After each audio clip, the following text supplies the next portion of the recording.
You're listening to the LONGBOX CRUSADE podcast episode 36, featuring Avengers Vol.1, number 221, cover dated July 1982.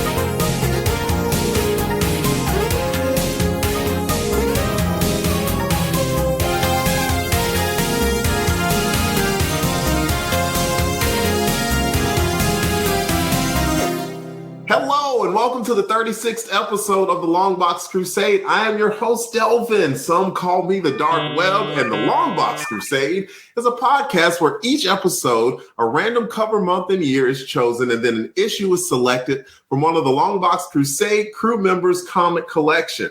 Each episode, we will summarize, review, and reminisce about the issue, ads, and events of that time period. Joining me for this episode we will start with the Leonardo of the group. He is Jarrod Albrecht, the yard sale artist. Welcome to the show, Jarrod.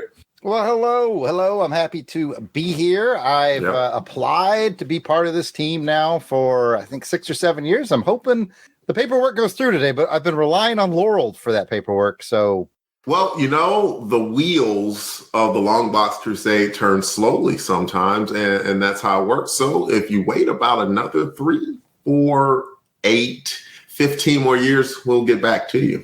Sounds fair.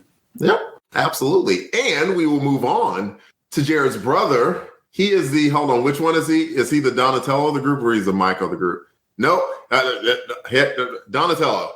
Mike. There it is. He is the Michelangelo of the group. He is Jason Albrecht. We call him Weasel Skull. Welcome to the show, Jason. I thought I was the wise mentor. I'm Splinter. That's who I'm appointing myself. Nope, getting head shakes. No, hey, I'm with you, Jarrod. I also put in my application. I want to be one of those 2 Avengers. You know, they said they put out the qualifications. They're looking for somebody a little bit different. So I thought maybe to change it up, they'd look for somebody to just, kind of sit on the couch and watch some movies, while they go out and do some things. I can raid the fridge every once in a while just to make sure, I'll make sure none of that food goes bad. Nothing gets spoiled. We don't want to waste anything in Adventures Mansion. So that's what I'm going to contribute to the team. I'll keep them up to speed on all the great shows that are going on. And I'll make sure that the food in the fridge doesn't go past the expiration date. And that's what I'm going to contribute to this team. I'm a shoo-in, right? Yeah, I don't even know why you're worried about application. You're already a part of it. You're a part of the core. Yeah, you're okay. It's Jarrod, the one that has to wait with the application and everything. Don't worry, Jarrod. It's coming. It's coming. Gears, slow. Don't worry, man. It's coming. All right, moving on. Say something? No. I was breathing. It just sounded loudly. Sometimes it comes over the mic. There's a lot of gain. Moving on. We have the Donatello of the show. He is DJ Cristados, but his real name is Pat Sampson. Welcome to the show, Pat. Thank you, Delvin. I'm glad to be here. Thanks for having me on the show. I'm actually here to do a member drive for the LBC crew. We need to Dibs. Well, we'll see. It sounds like you're playing in something else, so I don't know if you're going to jump ship or what. I hope not. We need you guys here. Jump ship? No. Jason is not jumping ship. Jarrod is still applying. His application is coming up. We have some things to do first. You've got some mixing and scratching to do with some podcasts, and I got a couple shows to do, and there's lots of things going on, but we will get to Jarrod's application. Yes, absolutely. Yeah. I think I'll see if I can get Laurel to kind of look in that, or maybe Clinton can maybe look through the files we got down below, but we'll see. Mm-hmm. Yeah, absolutely. Definitely. Yeah. Don't worry, Jarrod. Help is on the way. We got you. How's that elevator music? Is it good? It's I'm really digging it. Sweet. I'm glad. Like we made it, Prince, just for you. You know, so you've got years of entertainment to come. Years, many. Okay. All right. We have a guest. We have a guest, folks. You can see him if you're watching us on the live stream. But if you're not watching the live stream and listening to this in podcast form, allow me to introduce. Look, the man's everywhere. He's been on ESPN. You know, he has books. I mean, he has his own podcast, the AU Wishbone. The man's everywhere. He is Van, Allen Plexico. Welcome to the show, Van. He's here. He's there. He's where Van Plexico. Yes. His own theme song. I already am a member with A1 level security clearance. Could you put a word in for me? And it was even signed by Henry Peter Gyrick and William Clinton there. So since the 90s, you'll note full security clearance. So. Well, I mean, absolutely no denying that. So I mean, we've got our core four, and like, you know, we need just two people, you know, to take the place here. Like, Jarrod, could you please put your hand down? It's not a question about my membership. I wanted to ask Van a question real quick, actually, just so the viewers could be familiar with his. We invited him on because this is an Avengers issue, and he's got a bit of an Avengers thing going on. So I want him to talk about what he's got going on with it. I do. Several months ago, we began to read all of the Avengers, and so I've got a YouTube show that's been going up on the White Rocket TV is the name of the channel, where a lot of the stuff that we do at Dragon Con, other stuff goes up. The James Bond thing we did, you know, in LA went up there. And I'm posting the Avengers videos where basically about twice a month, either me by myself or me and some other Avengers related guest come on. And we started with Avengers #1 from 1963, I guess, 62, 63. And we've been working our way up, and we're in like the 20s now. So I have a lot of like very recent firsthand experience and reading some, you know, the original Avengers comics, and it's given me some interesting insights I didn't expect. So maybe we'll hit on some of those. Share one. What's an interesting insight? Well, as we were talking about a minute ago, that when Hawkeye comes aboard the team, he seems so earnest and really wants to redeem himself and is so modest. And then as soon as they let him on board, he tries to overthrow Cap, insults him at every turn, criticizes everybody and everything, and wants to be the leader. And I'm just like, the 180 that he takes as a character is just unbelievable. And I was ready to throw him off the team immediately. And I just don't understand. I don't understand why Stan Lee thought it was fun to have a character that acted like that in the Avengers. And I don't understand why Captain America put up with him acting like that. He should have been put on probation within 2 issues. Seriously. And I mean, it's because it's not even fun. It's just annoying. But that's one example. The other big example, Delvin, is that I've been noticing is how the Hulk is such a subplot for the first year or so of the book, because he quits almost immediately, but then becomes kind of like the background, not the villain, but like their whole focus becomes, we got to track down the Hulk. And a lot of the other adventures they have is while they're trying to track down the Hulk. So that's kind of interesting too. And neither one of those things that I really expect going in. I'd kind of forgotten about that. That is interesting. I will count that as your current crusade, by the way. Lest I forget that this is the Longbox Crusade. We go through everyone and ask them what their current crusade is in 10 words or less. Actually, you took everyone's word, so we're just going to go to a commercial. I'm kidding. All right, let's start back with Jarrod. And in 10 words or less, my friend, could you please tell us your current crusade? Preparing for Dragon Con. That was really good. I was totally prepared to don't like that. Will reflect very well on your application, by the way. Yes. It's been bumped up to 14 years. Now, Jason, your current crusade in 10 words or less. I recently completed my crusade of organizing my comics. I don't believe you. Neither do I. It's true. It's true. Ruby Bartlett. There you go. I believe you, Jason, and I believe in you. All right, Pat, your current crusade in under 10 words or less. My current crusade is getting LBC Gaming up and running and playing some Final Fantasy. Ooh, I got the official strategy guide here. Am I the character with that big sword? That's why I want to be that guy. No, that's Cloud. Pat's Cloud. Yeah. Why is he getting who am I? We'll see that. I don't know yet.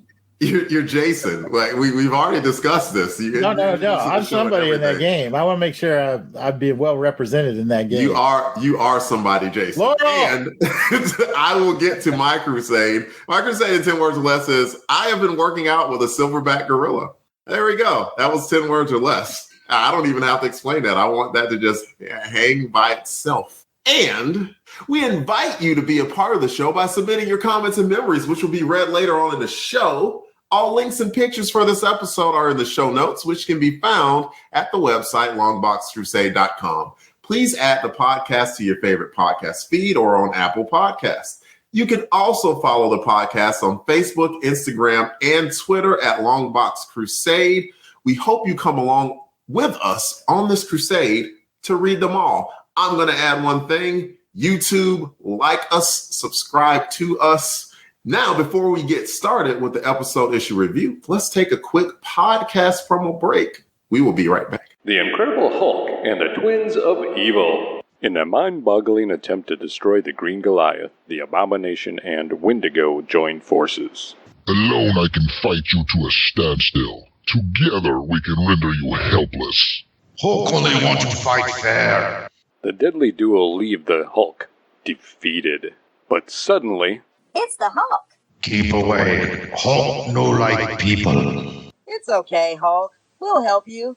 You got to have something to eat, Hulk. Here, have a Hostess fruit pie. Hostess fruit pie? You'll like the real fruit filling. And how about that light, flaky crust? Hulk happy now. Hulk thanks, boys. The green gargantuan crashes off into the forest. I'm glad we have Hostess fruit pies to share with the Hulk. He ate them all. Apple, lemon, and cherry. In a strange way, I think he knows we're his friends.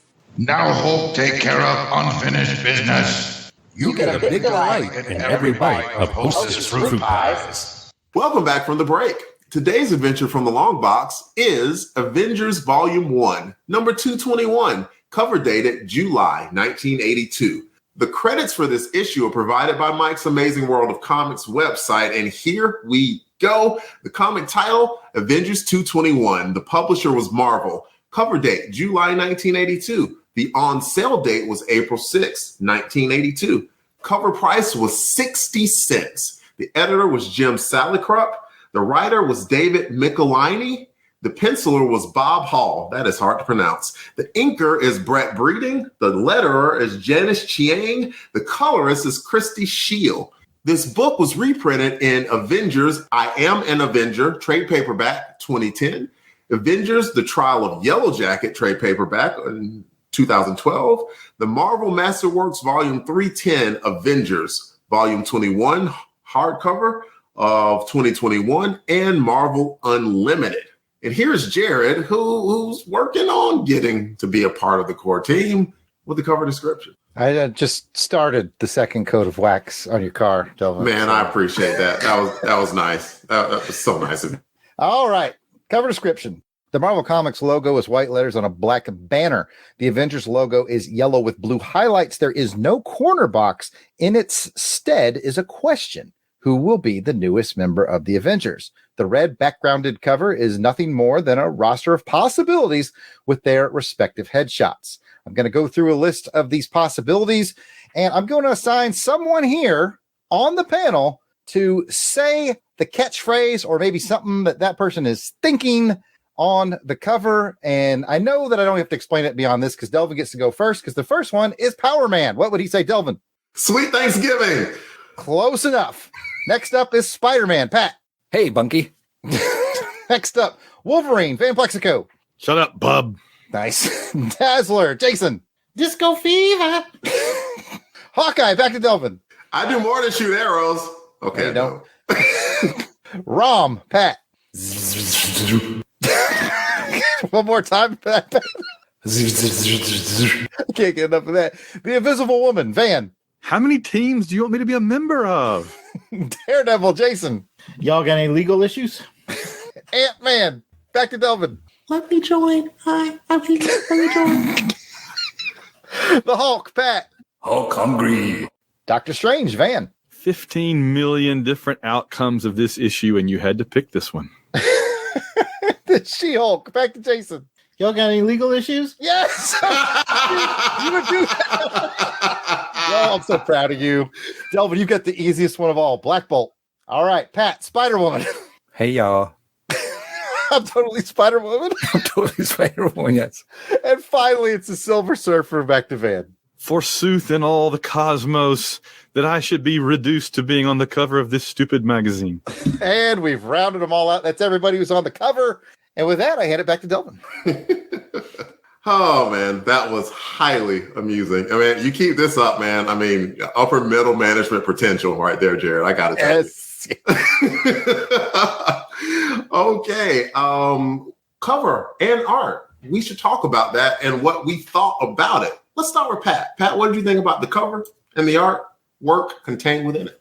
Overall, I thought it was good. When you picked this one for us to choose, I thought that this brought back some memories as a kid, because in 1982, I had this one as a kid. It got purged through my early years of like, oh, I'm going to get rid of some stuff, and so I can boost my G.I. Joe collection. So I use that money to get more G.I. Joe comics. But this was one that I had for a long time, and the iconic cover of it just really stood out for me.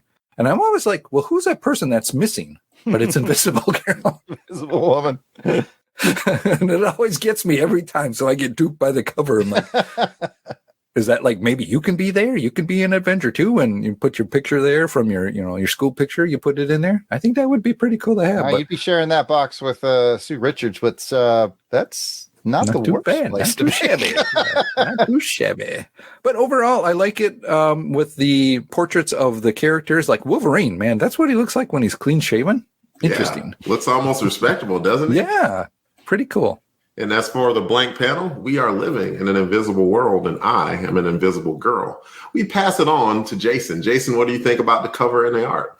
I think it was really smart marketing. I'm thinking back to 1982, and I don't remember if I bought this issue or not. I was big into reading Star Wars and Indiana Jones at the time. Those were kind of the two main comics I was picking up. And I do remember seeing this on the rack, and I think that it's, again, like I said, smart marketing, because it opens up that possibility. It's like, hey, you're in on some secret decision that the Avengers are going to make. It's like draft day, and here's some representatives of who could possibly be making that team. And they've got a wide range of folks, from the listers like Spider-Man and Daredevil, but then they've got, if you're into Defenders, you got some Doctor Strange in there. You got Rom the Space Knight. You've got, Power Man from Power Man and Iron Fist. So from a marketing standpoint, I think it's really well done, and it's a good concept. I'll stop there.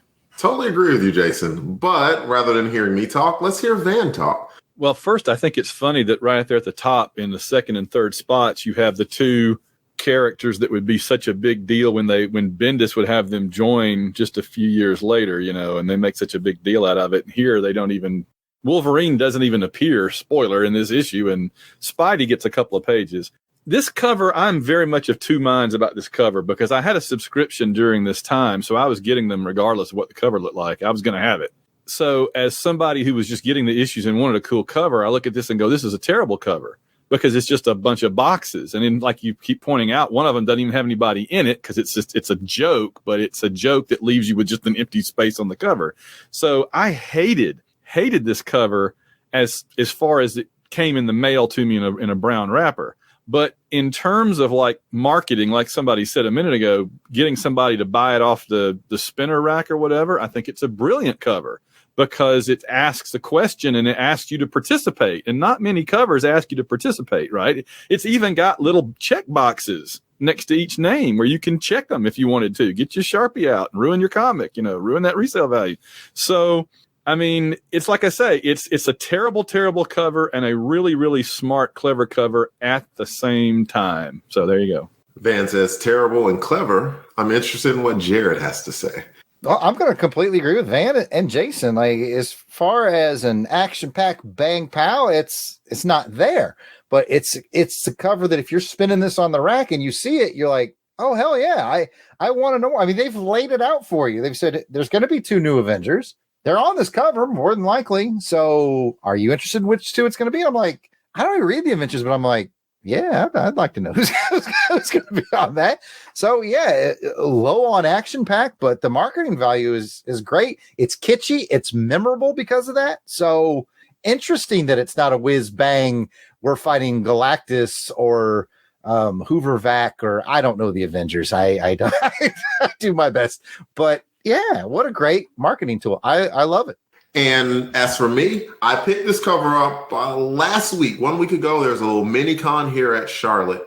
And one of my buddies, Dean Hardy, who runs Hardy Boys, I think Records and Comics is the name of his store. He has 2 stores in the North Carolina area. Came by his store and I was like, I want to give you money. And I remember seeing this cover from somewhere. I was like, this is a cool cover. It was like $6. I'm like, yeah, I'll pick it up. Yeah, because it is fun.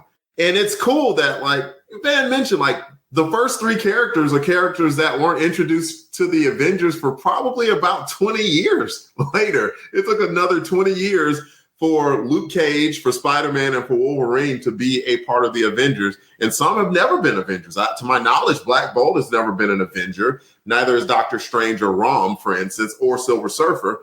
But it's cool that they were possibilities. That maybe if like those are, I mean, because all of those are cool characters in their own right. So even if there were the possibility that one of those characters could become one of the Avengers, you might want to pick this book up. So I think it's an intriguing and interesting cover. So I actually like it. And that was one of the reasons I picked it up. It's definitely a memorable cover. And if it's memorable 40 years later, then it has to have something to it, right? So with that out of the way, we will get to the synopsis provided by, me.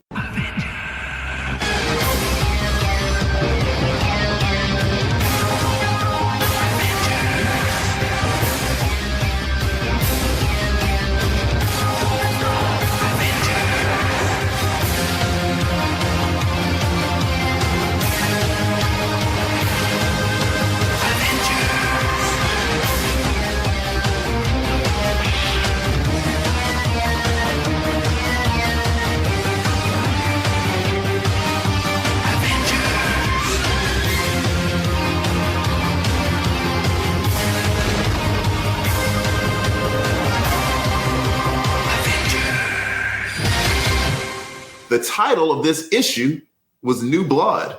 The Avengers are looking for 2 new members as Cap, Iron Man, Thor, and Wasp just aren't enough. 6 is the number you want. And the Avengers don't want any weirdos like Moondragon. No, sir. No, ma'am. Thor wouldn't mind someone a little independent, so he tries to recruit Spidey. Spidey is like, maybe. Cap and Iron Man want someone established, so they go after Hawkeye, who says yes, but has 1 foot in the door, 1 foot at top flight security of the world. Wasp wants another. Got the reference. That's excellent. Wasp wants another woman for the team, you dirty minds. And so she asks several women superheroes to show up at her place and audition, which is bad luck for the bad guy, Meccano Marauder. That's a mort if you've ever heard of one. And in the end, the Avengers add both Hawkeye and the sensational She-Hulk, both of who have a little tension developed already. What will this new Avengers team be capable of? Stay tuned. We'll talk about what you think about the story and what did you think about the story art. And Jarrod, you went last. You can go first this time. Oh my goodness. I don't read a lot of Avengers. I was picking them up kind of here. Let me be honest. Jason was probably picking up here and there when we were kids and I was reading his. The story really starts with the cover for me. Like, when you said, hey, I want to do Avengers 221, I just picked it up. I was like, okay. I was kind of excited because it's an 80s comic that I hadn't read. I saw the cover, intrigued, went through the issue, kind of delivered exactly what the cover said it was going to be. It's not a filler issue. It's not a wheel spinner, but it kind of is because there's no major story arc being moved forward, but it's just one of those kind of slice of life. You feel like you're watching a key moment, because there's a roster change. And like you said, as far as like the action, like the action's very shoehorned in with the mechanical Mort monster or whatever his name who showed up just to take a whooping at some of the most powerful ladies, like all in one place. He picked the wrong place at the wrong time. Like each one of them could have defeated him individually, but they were all together in one spot. So it's kind of shoehorned because you got to have action in the comic, but really, it's really just a comic about selecting new members, which I really enjoy that kind of thing. You know me, we've talked about this, so when we talk about X-Men comics, I like things grounded, not cosmic. This is extremely grounded and extremely interesting. And I'll shut up because there's 4 more opinions to come. Well, 3 more opinions after Pat goes. You know, this one, I was kind of like Jarrod, feeling that, oh, is this going to be like one of those where everybody takes a break and we do a little baseball outside and just kind of, you know, getting the team together? We just had a big deal going on, which they kind of mentioned in this one, that there was a big deal going on right before this. And so now they really got to boost up the team again to get things back to the way it was. I like how they thought about some of the other players that they wanted to pull in and how each of them had their kind of pros and cons about them. But really struck me as interesting was that the story, the really meat of it all, was the attack that was happening with Jan and all the other female characters. I thought that was really interesting that they made this more of the gathering of the female superheroes, and let's pick some females here to get on board here. I really liked that, and I thought it was interesting. Unfortunately for the Mort, that the being guy, Mechanical or whatever, it's like, well, is he? You know, he's going up against, what was it, 6 or so women, that superpowered women. He's even so bad that they start leaving before the fight's over with. Yes. I'm like, wait a minute. I had to reread that. I'm like, okay, so like, oh, you know, thanks for joining. You know, Invisible Lady Woman's like, you know, thanks, but I already got another team, so I'm out of here. See you guys later. And the guy's still there trying to fight. Yeah, they paid him no mind at all. It was bad. Which is fun. It was bad, but it was fun. It made sense when I went back and did that. And then to see the angstiness between Hawkeye and She-Hulk, coming into play and how that's going to turn out. But, you know, it's like, Hawkeye, do you really need to wear your costume to whatever security job you get? Just for the job you want, not the job you have. I suppose. And what job did he get? See? Yeah. But let me ask this now that we got Van, who's very knowledgeable in Avenger history. I'm not super knowledgeable. Like, I haven't read a lot of it. I probably had this one because of the cover that it grabbed my eye at the PDQ Quickie Mart kind of a store that we had in town that I would go and get my comics from. And how often do they do this? Because they talked about the last time they did a roster change was issue 211. Is it every so often they change them out, does it have to be like that? Well, issue 16 set the tradition. That was when they had the old order changeth, and Stan, of course, makes a huge dramatic production out of them changing members, because that was when Iron Man, Thor, Pym, and Janet all left at the same time and just left Captain America behind to start his own team, and he brought in Hawkeye, Quicksilver, and the Scarlet Witch. So it totally changed the entire team, you know. And ever since then, every few years they'll do something like this where they'll have the old order changeth and bring in new members. This was actually one of the least dramatic that they did, because I think it was 181 after the Korvac saga was over that they did this whole big thing where Gyrick comes in and says, you've got 70 members. That's way too many, and just kicks people out, including Hawkeye. That's the reason Hawkeye was in a bad mood when the Avengers went to talk to him at Cross Security, was because he had gotten kicked out by Gyrick back in 181 to put the Falcon in. And that did not sit well with Clint. He was ticked off toward the Falcon for a long time after. So that kind of held over to this. There's a lot of stuff under the surface that you can just kind of sense in this issue. Oh, very good. Thank you. Van, you want to stick with the mic there and talk about what you thought about the book and the art? Well, I will say this was not the first time that Fabian Stankiewicz or whatever his name is, the Meccano Marauder, appeared. He would pop in every now and then, a couple of issues, just to be like a dumb, gets beat up. Later, Marvel would kind of use the Wrecking Crew for that purpose, like when they need a villain to show up and get their butts handed to them for a bigger story that, they're just there to get beat up. The Wrecking Crew usually serve, but this guy was a third string Wrecking Crew. This is part of what we call the second Jim Shooter era. And the first Jim Shooter era is my favorite era in the history of the book, because that had Ultron, Korvac, and Count Nefaria, all that. It was just so good. And then Shooter kind of went off for a while, and you had some other people. David Michelinie came in as the main writer, and Shooter was kind of plotting with him for this run. And it really kind of speaks to the very uneven nature of this run. And this issue is a prime example of it, which is that Shooter would have these sort of basic plots like, okay, add 2 new members.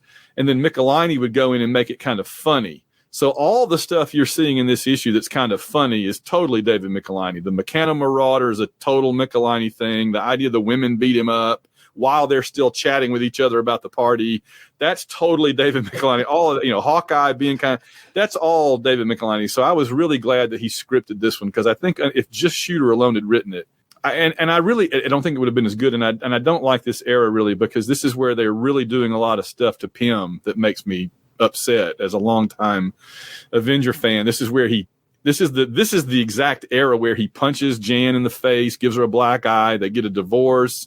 He tries to create a robot to attack the team to make himself look good, and it just ends up with him in prison.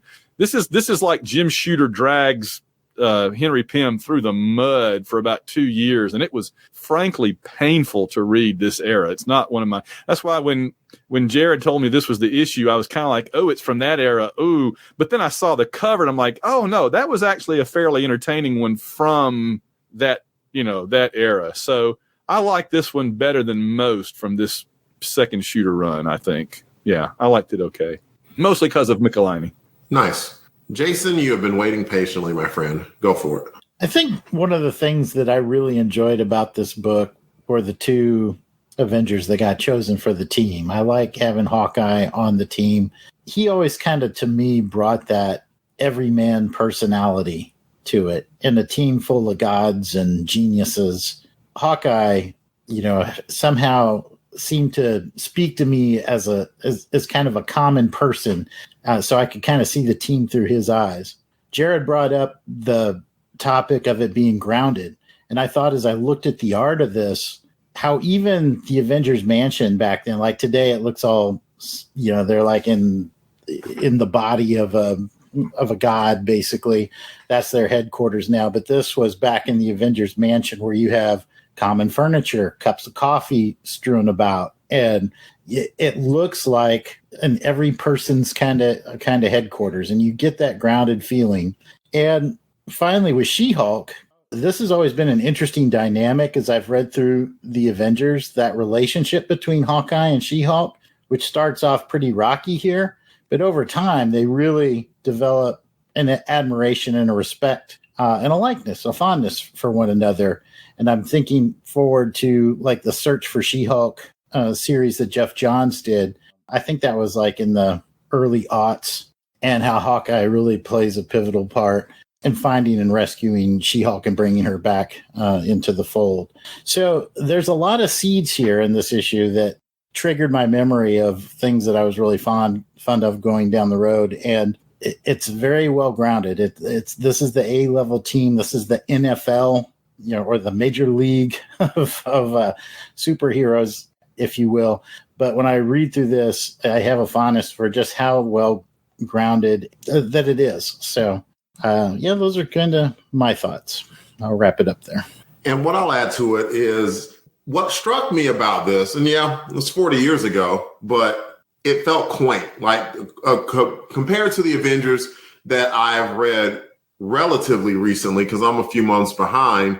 At this point, like, they have dispensed with any of the pleasantries. It's like Captain America calls Iron Man Tony. He does not call him Iron Man. They could be on a mission and it's Tony. And the reason why is everybody knows Tony Stark is freaking Iron Man. It's the same thing. Like, Iron Man would just call Cap Steve. And here in the book, they were still kind of like relatively formal. And also another thing is that Hawkeye would even have a job at Top Flight Security of the World, period. Hawkeye, like, what does Hawkeye do now? He ain't got no job. he doesn't need a job. His job is that he's Hawkeye.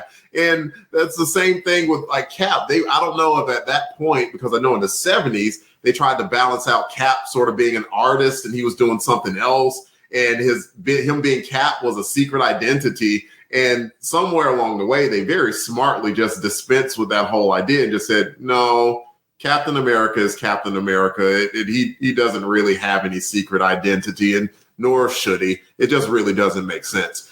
So that was very quaint. I enjoyed the artwork too. I thought the artwork was good. It was just simple and clean. And probably one of the most interesting things that I thought that were in the book was the woman team, which I'm sure was pretty avant-garde back then, but that women's team would probably make a pretty damn good Avengers team. That would be a powerhouse of a team. I mean, She-Hulk, Dazzler, the Wasp, Invisible Woman alone. I mean, that's one heck of a core four. Right, don't forget there. Black Widow. Like y'all. That's a team. Like, if that team became the Avengers now, it'd be like, okay, I'm paying attention. Throw like a Scarlet Witch into there or something. Oh my goodness. Yeah, that would be one heck of a team. And so it was interesting that just even the thought and the formation of that was there. And it was cool seeing some early, for me anyway, David Michelinie, because I knew him most from his run from Amazing Spider-Man. I think he did Iron Man 2, but I haven't really read a ton of Iron Man, but I read a lot of his Amazing Spider-Man. I read literally all of his Amazing Spider-Man. Delvin, he did the definitive Iron Man run twice. Nice. He's like to Walt Simonson on Thor or John Byrne or Kirby on Fantastic Four. That's what he and Layton were on Iron Man. Okay. So is this before that then? No, this is right after it. Right about the same time, right after, yeah. Okay, because you can definitely see in his Iron Man pictures here that everything's really looking sharp on the superheroes. I thought that the art on this issue, I'll just say real quick, excuse me, I didn't mean to interrupt you guys, but I was going to note that Bob Hall, I'm not really that familiar, honestly, with Bob Hall and Brett Breeding. They didn't do a lot of comics I read back in the day, but they do a very Bob Layton-ish look to me. This issue looks like it was inked by Bob Layton. And it may be that Michelinie wrote it, and it just makes me think Bob Layton because the two of them, always were together on Iron Man. But this issue made me think Bob Layton a lot, especially the way Iron Man looks. So may just be a coincidence. And now I'm going to jump in because at Heroes Con, I had the big fortune of having my table right next to Bob Hall's, and I'm like, okay, I've seen his name on some stuff, and then the more he's like the Cars from the 1980s. Every song you like from the 1980s, but you can't remember who sang it, it was the Cars.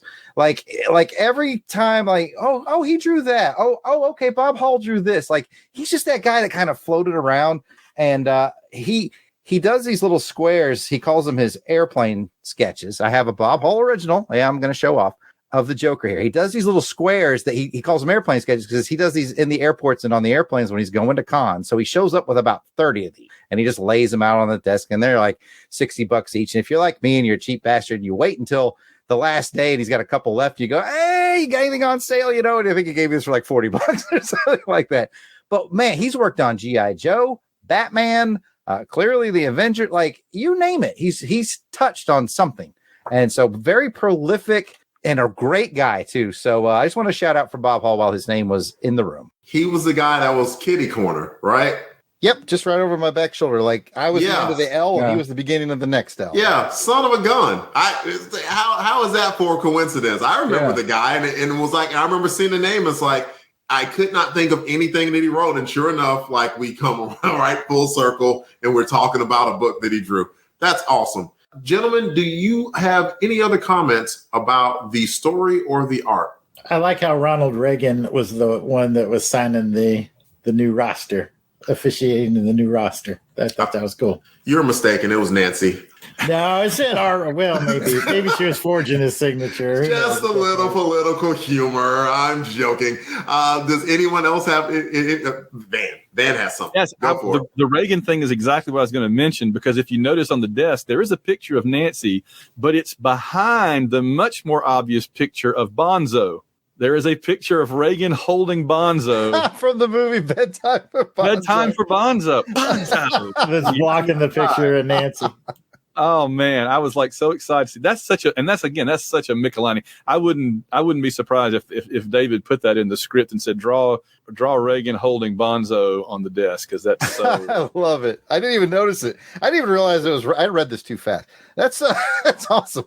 Yeah, this was kind of went by a quick read than what I thought it was going to be. I thought it was going to be kind of lengthy. I think having that action in the middle really helped it, but it still was an impressive read for me to go through. Nice. I am glad everyone had some enjoyment from it. And if I'm looking at the script correctly, there's a part where Jarrod has to. Jarrod, like I hope you prepared, because like this goes into like your records for your file that hasn't been processed yet, but it's coming. 13, 12, 18 years. Go for it. I will not drop the draw. Damn it. All right. Anyways. All right, folks. It is time for us to walk up to Mr. Bob Hall at a convention, which was not a long walk for me at Heroes Con. I could literally reach out with my right hand and touch the guy. What a nice guy, too. And let's say Bob has every page of original art left for this one. If you could have just one page from this issue to put in a little frame and hang on your wall, which one would it be? And I think this is an interesting issue for it because it's a lot of packed panels. There's only like one splash page, which is the first page. So if you're a real cheater, Jason, you could take that one. But I'm interested to see what each person's favorite page of art is. And once we get everybody's, I'll throw in with mine at the end, and then we'll give control back to Delvin. And speaking of Delvin, why don't you go first? Okay, I'm glad I was flipping through because I forgot about this part of the show. And how could I? I've done like 30 of them, but I forgot anyway. Let's go with, the pages aren't numbered. So I'll like show people the page who are watching, and I'll try my best to describe the page where Thor's looking for Spider-Man, and Spider-Man tracks down some baddies into a tunnel. And it has like a very good headshot at the end of Spider-Man. So those are two characters that I like. I thought he did a very good job of showing Thor in action. And then there was a very cool panel where it was probably mostly inker work, but like, got Spidey just kind of chilling like this with his hands behind his back, hanging from the web. And then it finally shows his full image upside down. I thought that was really, really cool. That was a good panel. You know what? Since we've got Van here, Van, why don't you show us your favorite page from this issue?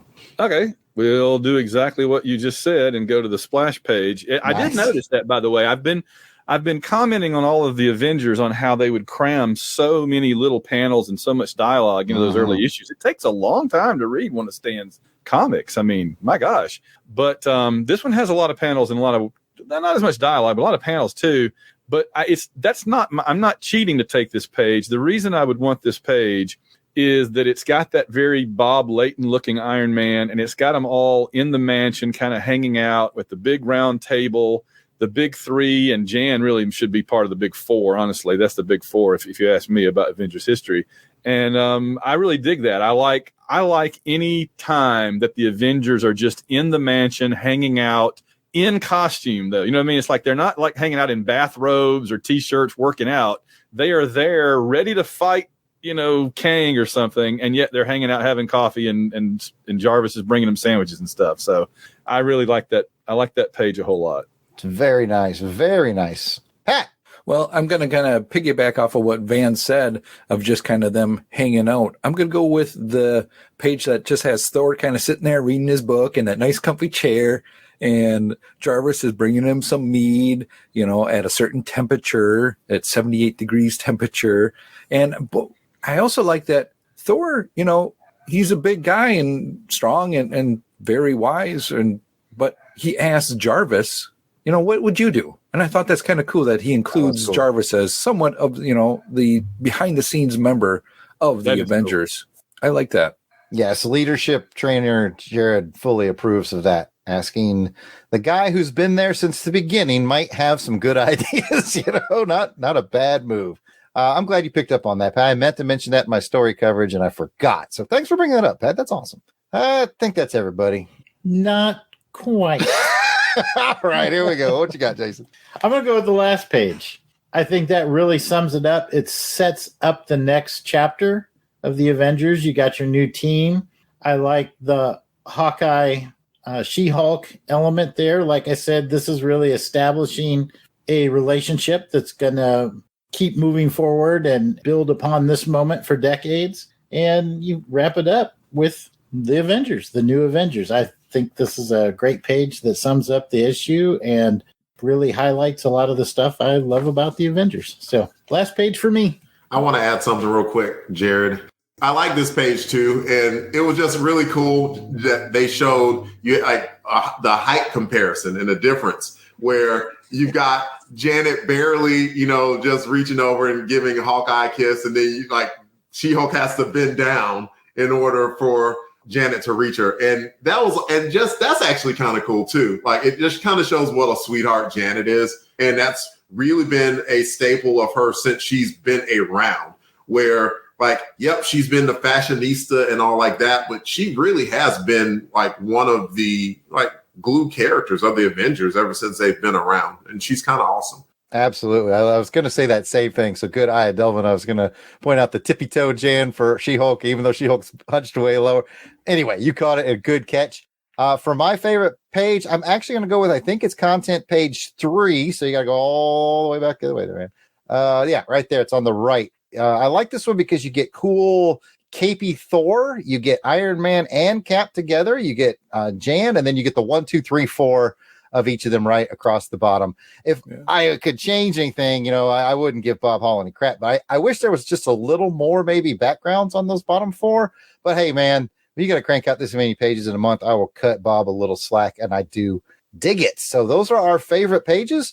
If you guys have got this book at home, or if you have Marvel Unlimited, or maybe one of those trades Delvin mentioned earlier, take a look, see what you think, and let us know. You can always comment on our social medias, and I'm going to hand it back to Delvin. Thank you, Jarrod. And now we're going to just talk about memories. July 1982. Does that bring back any special memories to anybody? Man, I can tell you right now, man, I was 5. I can't think of anything I did when I was 5. Star kindergarten. But let's see. I mean, we have some seasoned gentlemen on the panel, so they might have some better memories than me. Let's start with Jason. Jason, do you have any memories from July 1982 timeframe? Well, I was 11, and my baby sister was just born, so I'd lost my own room and had to room with Jarrod, which would start a nightmare journey for, say, the rest of my childhood existence. Didn't really stop there.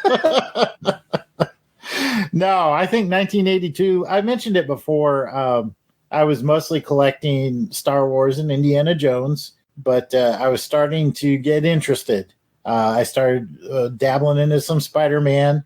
And like I said, this particular issue, it really triggered that memory because I remember seeing it on the rack and being like, oh, this is interesting because it's more than just a cover that says, hey, look at all this exciting stuff that's going on in here. It made you almost feel like you could participate in it. And so this issue in particular reminded me of that time and going to the spinner racks.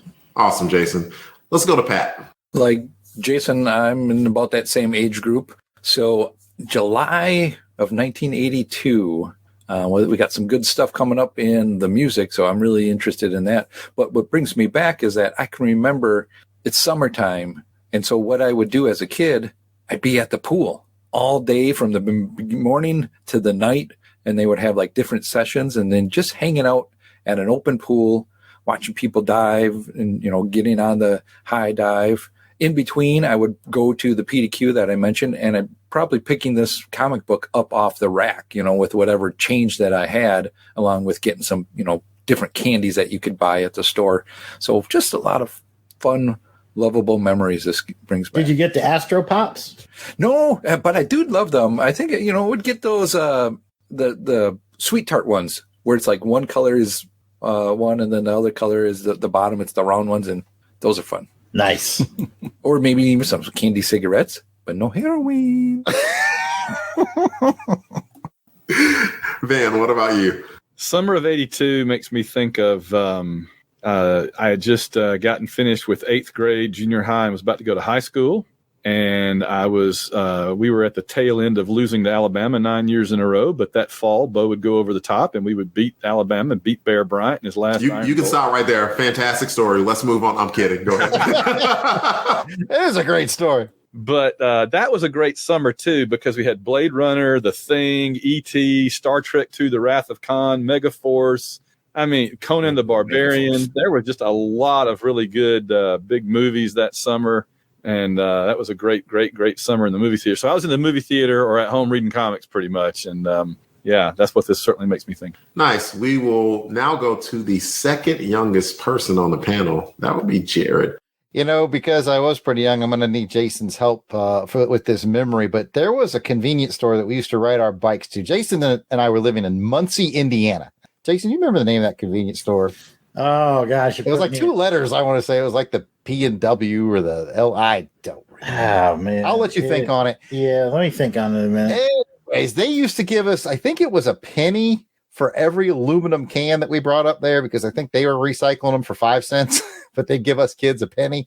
And my neighbors, a nice elderly couple, they're the ones that took me to see Octopussy, my first James Bond on screen, but that wouldn't happen until 83. But they would save up all these cans. And I had this big basket on the front of my bike, and I'd put them in, and I'd have like trash bags full of cans, like on my shoulders, and in the basket, like completely unsafe, weaving in and out of the road as I drive up there.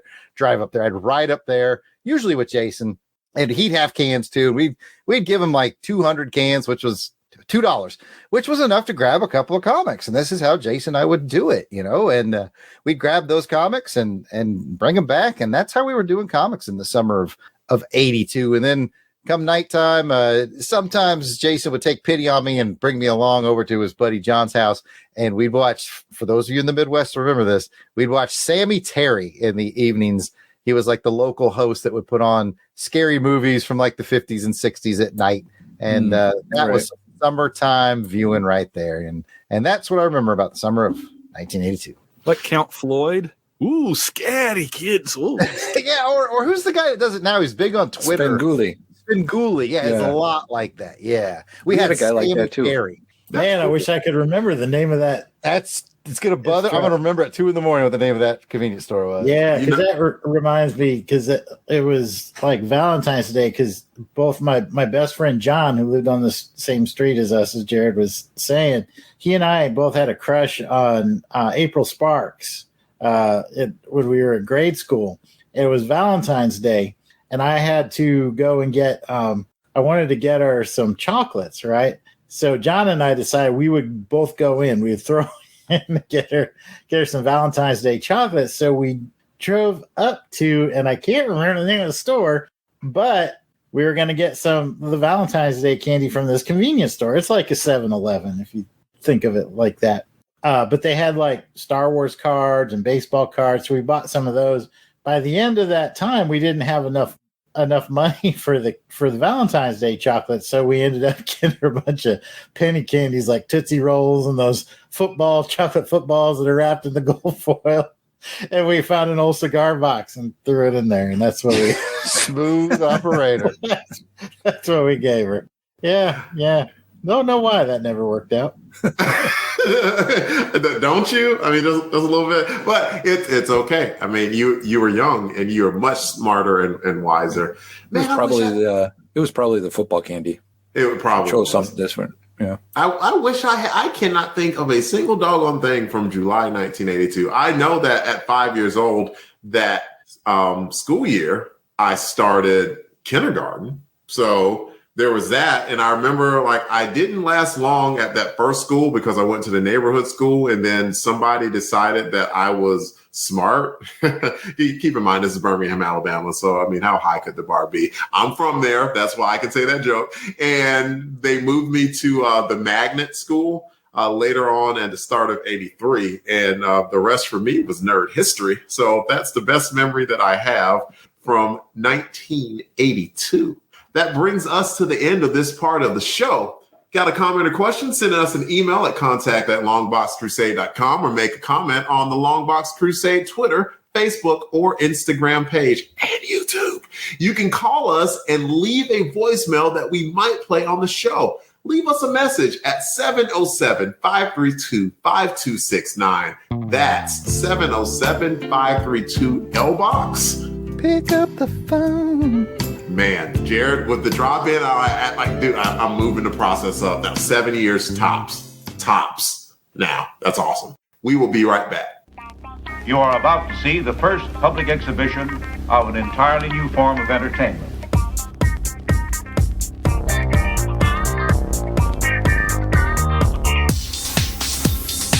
You are about to see. Because you demanded it. It's Treasury Cast, a podcast devoted to the greatest comics format of all time, the Treasury Edition. DC, Marvel, Archie, IDW, and more, bigger than life. It's the Treasury Cast, part of the Fire and Water Podcast Network. Available on iTunes, Stitcher, and on fireandwaterpodcast.com.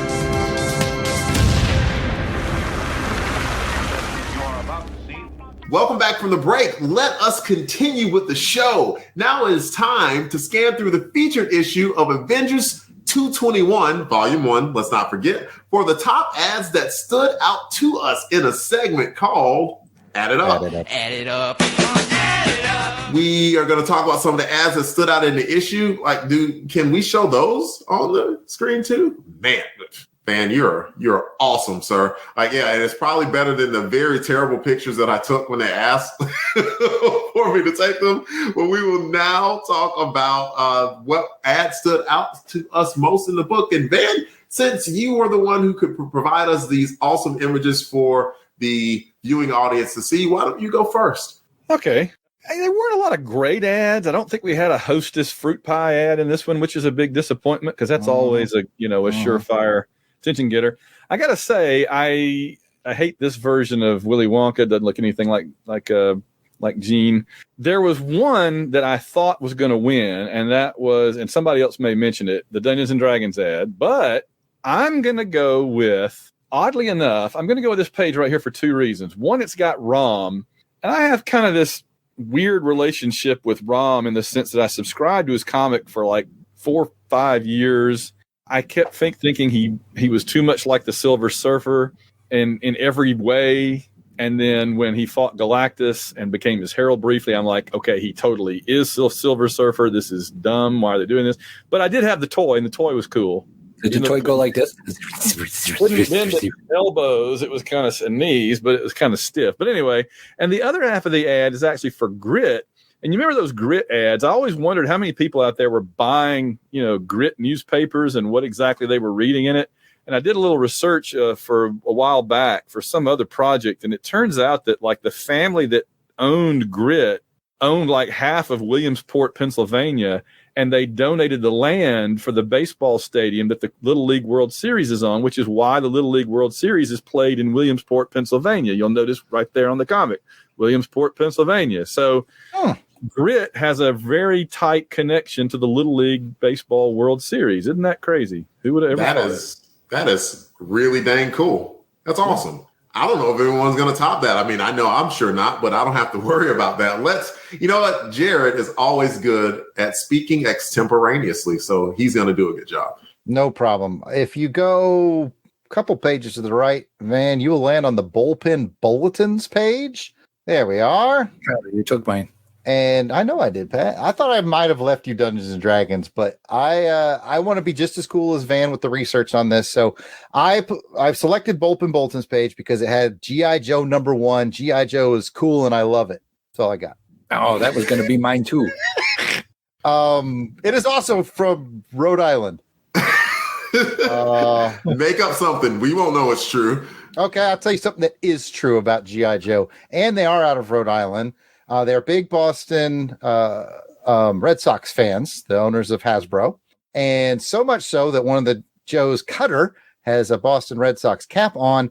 And they have it in their bylaws that anyone who writes their characters, you can never have Snake Eyes associated with the New York Yankees. Like, he can't wear a New York Yankees anything because they're such Red Sox fans. They will not have their #1 character sporting anything to do with the Yankees. That is a true story.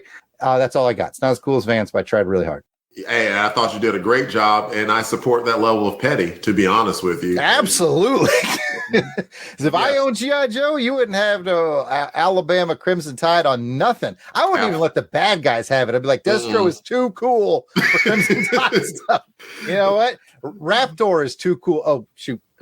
Aaron's still in the chat, isn't he? Like Crystal Ball is too cool. Anyway, you get where I'm going with this joke.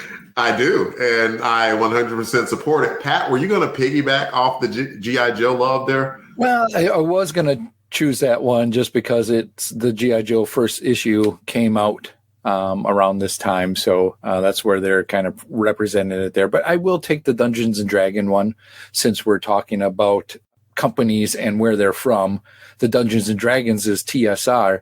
TSR is from, if you look on the address there, where to send it in to get a hobbies magazine or the different catalogs that they have, is Lake Geneva, Wisconsin, which is right in my back area here. So interesting that Dungeons and Dragons was kind of coming up through the Wisconsin area.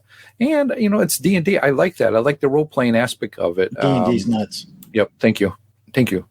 So it's pretty cool. I think we may have covered this one already in another episode, so I'm not going to go over it again, but just really cool to see the beginnings of D&D and how they grew to where they are right now. Well, wasn't the artist on these ads? Didn't he end up doing bigger stuff? I can't remember who it is. I feel like Bill Willingham was involved. I don't know if he was an artist on these or if he was writing these, or I might have made that up, but I could swear that whoever did these ended up doing bigger stuff. Yeah, they're nicely done, though. I mean, for a quick, short little gotta grab you story, these are really cool. Yeah, this is Longbox Crusade, where we might do the research for you, or we ask you to do it for us. Who did these Dungeons and Dragons ads? Yeah, I wish I knew. I remember. I know Bill Willingham's name, and if that's him, didn't Bill Willingham do the book Fables? Fables, yeah. Yes, he did. Yeah, I read stuff too. I read a trade paperback by that, of Fables, and it was really, really good. But we're not here to talk about Fables. We're talking about ads. Let's see. We talked to Van. We talked to. It is Jason's turn. Well, since y'all make me always go last, I guess I'll take Bubble Yum because I like gum. I think he wanted G.I. Joe as well. I mean, you all could riff and show love for G.I. Joe. And hey, you didn't go, you went next to last, Jason. I'm the one that had to go last. And I was hoping y'all didn't pick, and y'all didn't. Mine was the very first ad of the book, and it was Cracker Jack. And for no super reason other than that's kind of a little cool comic. And Cracker Jack is a surprisingly good candy, right? I don't know. There's something about it. I remember thinking as a kid before I had it that it was just not going to be good, but it actually is pretty dang good toffee popcorn. So I like Cracker Jack, and I thought it was cool candy, so I went with the ad. Does anyone have anything to share about Cracker Jack real quick? I was just stuck in my teeth. I think it was Pat's nickname in college. Mm-hmm. Yep. Yes. I'm surprised Van stayed at mute. Like Van knows things. I was surprised Van didn't say anything cool about Cracker Jack. I had Cracker Jack one time, just not a popcorn fan. It's well known that I don't like popcorn or coffee. But I will say that the Bubble Yum ad is interesting in that not only can you win a trip to Six Flags, I'm not sure which Six Flags, but also you could win an Atari video game, which is the second prize. Honestly, back then I went to Six Flags all the time. I'd like the Atari, but I already had it. Heck yeah, the 2600 was crazy popular now. 2600 is a way better prize than Six Flags. And I'm also curious, did people actually read the newspaper and knit on the roller coasters at Six Flags? That seems a little less probable than anything else that happens in this comic book, to be honest with you. I bought that shirt. Which shirt? The Bubble Yum shirt. Oh, that'd be cool to have. A Bubble Yum shirt now would be retro and very freaking cool. Absolutely, I agree. I'm gonna order one. And then I don't know if people would read a newspaper, but I was reminded when I went to Six Flags for the first time with Jarrod and my buddy Rob, and they I can't remember which roller coaster. Do you remember which roller coaster, Jared? It was the Ninja. It was the Ninja at Georgia. The Ninja. I'm not a roller coaster guy at all. I'm not. And I went on it with them, and as most people know, on roller coasters, there's usually a spot where they'll take a picture of people and you can buy the picture of how you looked on a roller coaster. And Jarrod and Rob knew where it was. And so they went on the roller coaster and they knew right where it was. And they're sitting there, like this. And I'm like,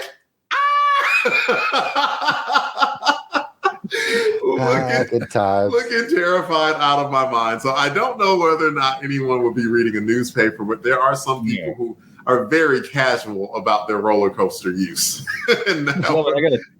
I gotta tell you, we were at Universal a couple of months ago, and I rode the new Velocicoaster or whatever, the Velociraptor Jurassic Park roller coaster, and I consider every minute of my life since I rode that to be a gift. I thought I was going to die. I don't mean it was going to scare me to death or I was going to have a heart attack or anything. I mean, I thought for 90% of that roller coaster, I was convinced it was about to fling me bodily across the park where I would land on the concrete or crush some other people. I was hanging on for dear life and thinking this thing is not nearly tight enough to hold me in.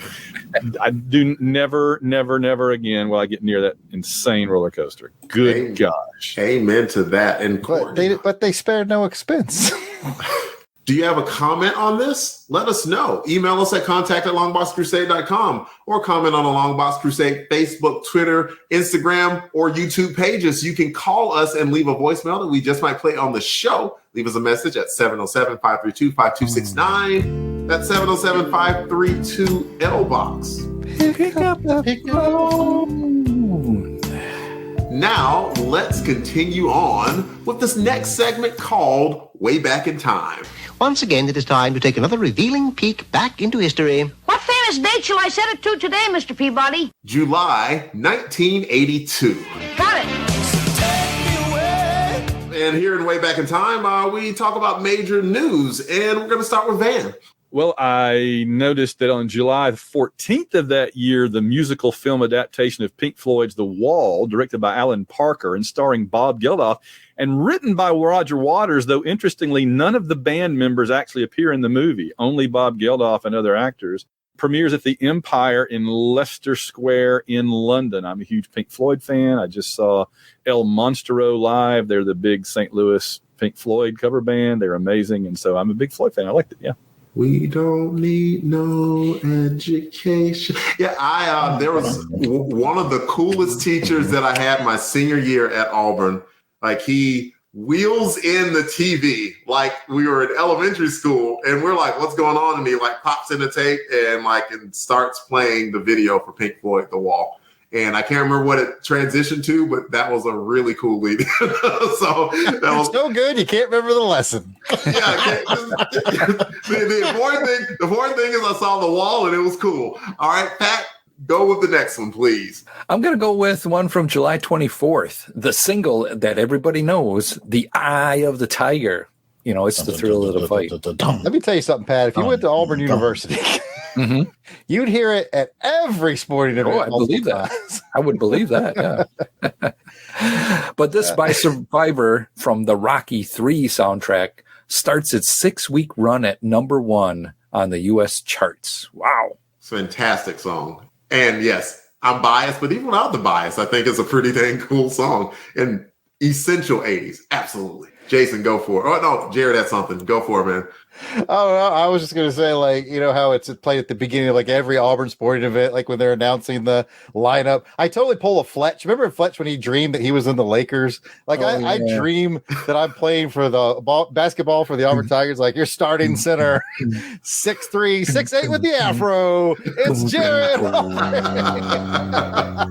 All right, I got another quick Auburn factoid for you there, Jarrod. In 1992, Alabama and Auburn both celebrated the centennial of their football programs. Alabama had the group Alabama play in Tuscaloosa for it. Auburn had Survivor because of Eye of the Tiger play. Winners, Auburn. Once again, Auburn wins. Woo! Especially on this podcast. Jason, hit us. All right. I think I'm going to go with the baseball one, the very first bullet here on July 1st. Cal Ripken Jr. makes the first of his record 2,216 consecutive MLB starts at shortstop for the Baltimore Orioles. And I think that's a record that may never be broken. Probably. That is flipping insane. That's so many games. Jarrod. Speaking of flipping insane, let's go to July 9th of 1982. Michael Fagan breaks into Buckingham Palace and enters the Queen's bedroom. All that went down in London. I must say, either he is one James Bondish MFer or security was really off that day. But what a weird thing, man. What a creepy thing. It's what they get for having Hawkeye as the head of their security. Top flight security of the world, Craig. It's like, wait, let me stop you. Oh, I'm out of arrows. Carry on. Carry on. The funny thing is I actually like Hawkeye, and I read the Matt Fraction series. It was excellent. I actually like Hawkeye as a character, but it's too funny not to rip off of. Cannot help it. All right, on July 4th, former Black Sabbath lead singer Ozzy Osbourne, 33 at the time, weds music manager and concert promoter Sharon Arden. Sharon, who was 29 at the time in Maui, Hawaii. And chances are he doesn't remember it because he was probably on a lot of drugs. I think they're still married to this day. I think so. Yeah, I think so. Well, that's pretty unusual in Hollywood and pop culture. That's pretty impressive. That's true. That's very true. All right. We will move on to the top 3 movies for July 1982. Van, start us out with number 3. The number 3 movie in July of 1982 was Young Doctors in Love, which grossed just over $30 million. I've never heard of it. That's for a year where you had so many big movies and you had that as an odd month. Yeah, little known fact, it was a way precursor to Grey's Anatomy. That is not true. Pat, what's number 2? Well, speaking about Grey's Anatomy, coming in at number 2 is The Best Little Whorehouse in Texas. I saw that one. I saw it on HBO. They said it was like a musical. Grossed in about $69 million.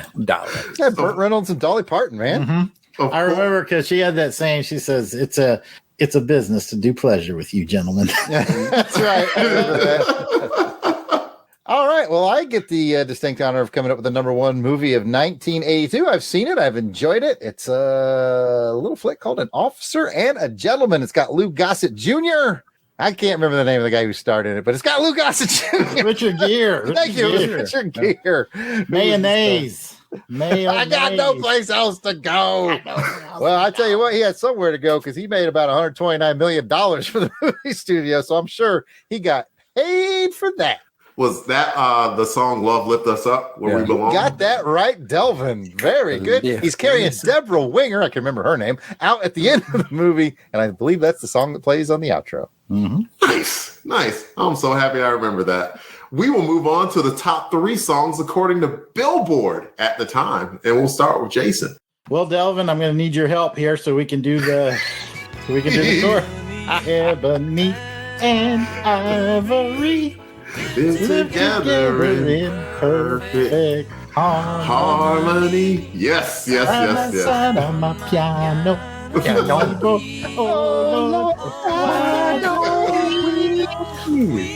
She said she was my forever lover.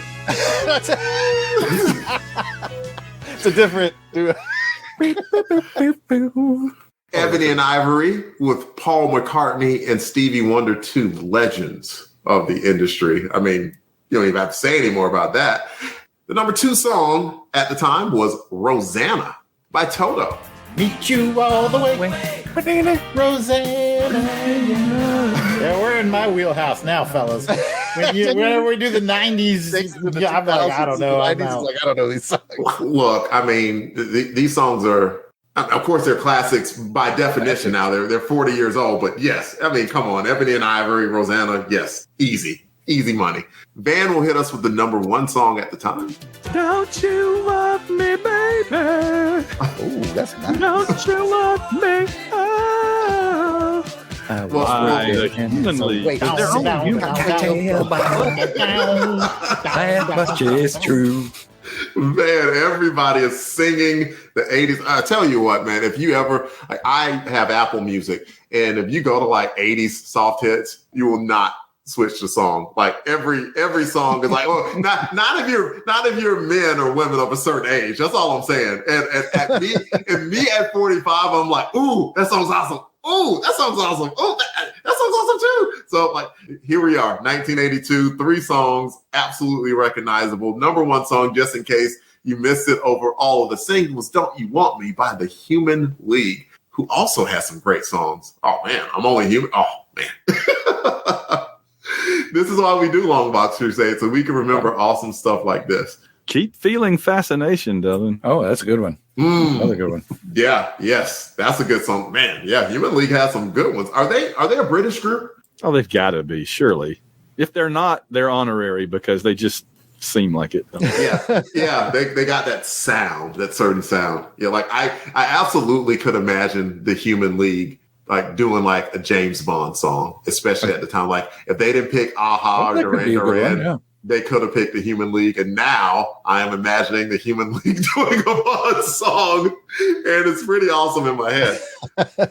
It's shaken and stirred only for this man. Oh man, awesome. That brings us to the end of this part of the show. Got a comment or question? Send us an email at contact@longboxcrusade.com. You can also follow and leave a comment on Twitter at longboxcrusade, and please subscribe to our feed on YouTube. We will be right back. He has been challenged to read all the comics he has collected. This podcast will summarize, review, and reminisce about a single comic book issue and the time period somewhat chronologically by release date.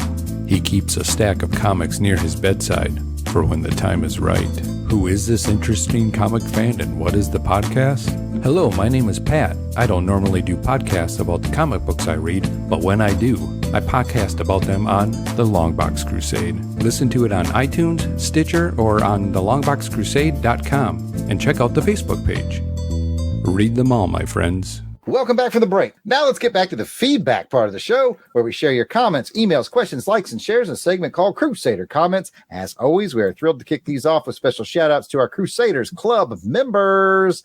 These are the fine folks who have joined our crusade. They get early access to special Longbox episodes, voting to help determine show content, and so much more, like raffle giveaways, which are coming up. So these are the folks reaping the benefits and giving some much appreciated support to the show. And Helica Wolf. Auburn Elvis. Blast it or stash it. Probably the best reading of that we've ever had. It is. Yeah, it is. It's good. Braxton Underwood. Captain Entropy. Clinton Robinson. Dave Collins, our battle wagon. Ezra Gallo. Gary V. Gene Hendricks. Gerald Green. Jason King. Jeremy L. Oh, here we go. Jim Jarman. I hope you like Jim Jarman too. Yeah. Nice. Jazz hands at the end. Implied. Yeah. Joe Thomas. John Watson. Josh Strickland. Candace Ward. MVP captivating Kathy Bright. I got lost in pants. There we are. That's it. That's what happens when you do it live. Whew. Mark Ross. Some call him Cluck Trent. Maxwell Trevor. Miranda W. P.D. Devons. Paul Hicks. Rick from Jeff and Rick Present. Rob Morgan. Ryan Daly. Samantha Maney. Sean Urbanski. Spidey 67. Steve Cronin. Tim Price. Tony Pennington. And Toronto Cop. If we miss anyone on our list, we apologize. Keep in mind, we record these episodes well in advance of release, so if you're a recent edition, we'll be adding you soon. But if we miss something, you can send an email to contact@longboxcrusade.com and we'll get it straightened out. As a reminder, you can become a Crusaders Club member by heading to patreon.com and searching for Longbox Crusade. For as little as $1 a month, you get access to the amazing world of Crusaders Club. Come and check it out. And if you don't have that extra scratch laying around, but you want to help us out here at LBC headquarters, how about you to write a review on like Apple Podcasts or wherever you're listening to it? Give us some, 1,000 stars or however you listen to this, a review or a comment would be great, especially on our YouTube. We love to get the comments. We respond to them. They help bump up our YouTube footprint. And our ultimate goal is to take over the world. We will tell you stars. No, seriously, it's like we just want like 200 subscribers. Really, that's it. And if you can't do that, I think maybe a little cigar box full of chocolates and candy might help. Yeah, that would go a long way. All right, with that, let's get into our likes, shares, and retweets from episode 33, which was Battle Chasers #1. We were in April of 1998 back then. And I'll kick this one off with Aaron Head Moss. Big Easy at Big Easy 77. Clinton Robeson. Datu Toby. Days of High Adventure podcast. Fan Film Fridays. Jane Hendricks. Glenn Peterman. James at J_McLaughlin83. Ken Solo. Paul Brandt. Rick Heineken. Ruth Sutherland. Sean Jackson. The Tomb of Reckoning. I think that's a tome. Oh, the tome? Okay. The Tome of Reckoning. You might find the Tome of Reckoning in the Tomb of Reckoning. That's where I put it. Oh, where else did you put it? Tim Price. Unpacking the Power of Power Pack. All right. Well, with that, we always encourage you to leave us a voicemail at 707-532-5269, 707-532-LBOX. I got it. Pick up the phone. If we've got one from you, we'll probably play it right about here. Hi, guys. This is Auburn Elvis. Now, for years, I have sung along with everybody on the pick up the phone because I remembered it from my childhood, but I was never really clear on where that came from. I couldn't quite remember it. So I'm on a road trip here. I asked my wife to do a quick search on pick up the phone retro commercial, and it pulled up. It's okay. So for everybody who maybe is a listener who couldn't remember it, it's from an old Love Line call-in commercial where they would have these sexy ladies telling you to pick up the phone. So yeah, now I just explained the joke. Have a great time. Thank you very much.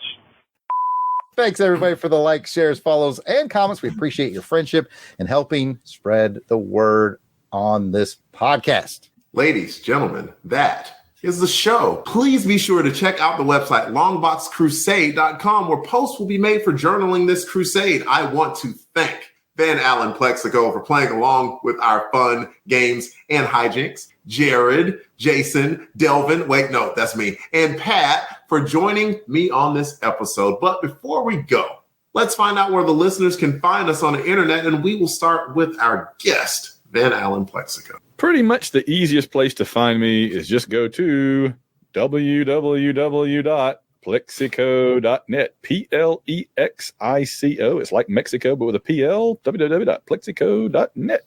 I recommend it, especially if you like Auburn football or Babylon 5 or all the Avengers, or he's got a whole myriad of things out there. So check out, you know what? He's a published author. Maybe, go to Amazon.com and type in Van Allen Plexico, see what comes up, and buy everything with his name on it.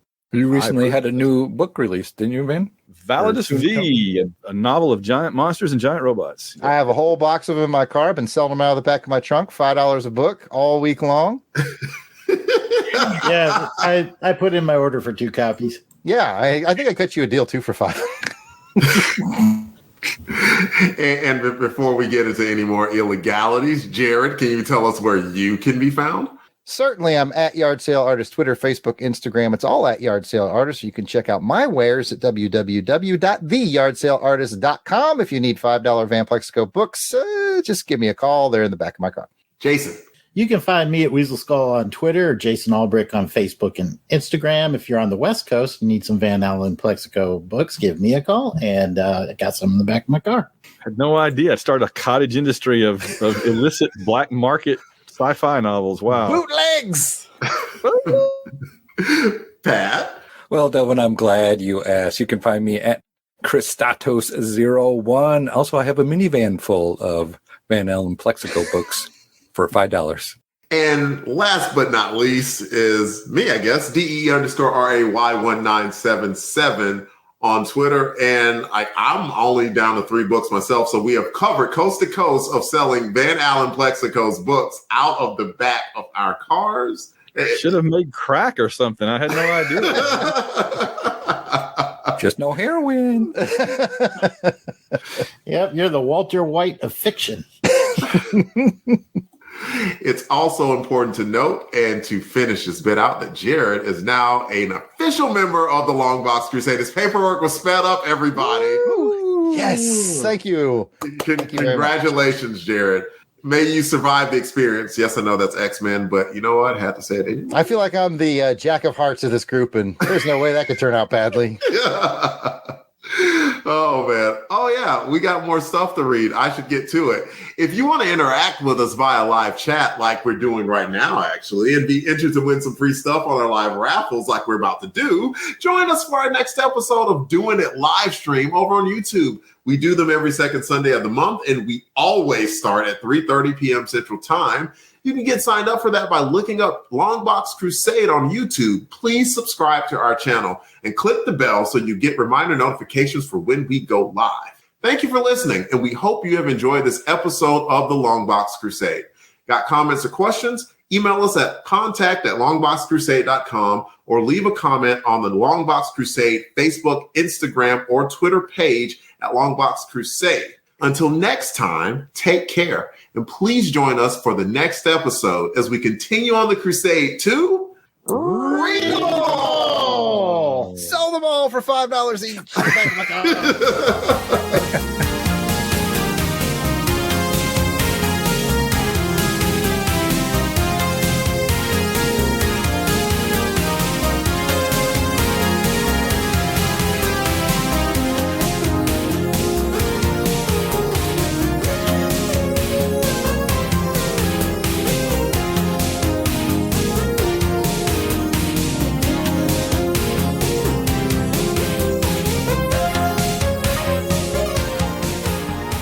The intro music is provided by musical genius Joe November. Check out his SoundCloud at JOSEFLIN99. You won't regret it. All songs, song clips, and characters discussed are copyright of their respective copyright holders, and no infringement is intended. We are just fans that like to share our love of comics. Outtakes. Woo! Oh, you said you didn't say Warface. No, you didn't say what? The game face. Oh. Hey, everybody. This is my game face. And this is my war face. I'm just going to say welcome, everybody, to this, my happy face. Live. Everybody ignore Jason. We're going to welcome you guys to this live stream. We're going to be lion face. A live recording of Longbox Crusade episode. Good gosh, like we're never going to get through this. That's what happens when you go live. Oh, people. I think we'll be okay. Especially if we're all very sharp on our mute discipline today, which I know we always are. Speaking of which, I'm going to go on mute. Delvin, this is your show. I see Jarrod looking at me, so I better go on mute. I see 3 mutes. I'm waiting for a 4th with Van there who is not on. 4 mutes. It can't be 5 mutes because that would. I came off a mute to congratulate Van for going on to mute. I appreciate that, Jarrod. It's always nice to be at a place of gratitude. I'd like to come off mute to appreciate Jarrod. I came off mute Van to explain that I don't normally use that mute because it doesn't do anything. I record through the soundboard on my computer. If I mute this, it doesn't do anything, so I'm not used to using that. It's all technical. Who cares? That's why I'm like, I don't even know where this thing they're talking about is. I use this. And plus, if you do a show with just one other guy, if it's just 2 guys, you don't really. This is how I usually do. This depends on the guy, really. Problematic. Like now, everyone's just talking and not on mute at all. I'm gonna go back on mute.